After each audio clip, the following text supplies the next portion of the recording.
Ito ang mga visit sa buhay mo. 1. Kilala ka lang pag may kailangan sa'yo. 2. Kaibigan ka pag may pera ka. 3. Kahit nabigyan mo na, madamot ka pa rin. 4. Masama ang loob pag hindi mo napagbigyan. 5. Hindi marunong magpasalamat. 6. Inggitero o inggitera. 7. Nagtatago kapag siya meron. 8. Hindi natutuwa kapag umaangat ka.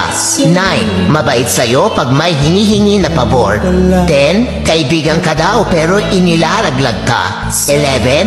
Nag-e-imbento ng kwento sa ibang taong kausap para mapagtakpan ang masamang ugali niya.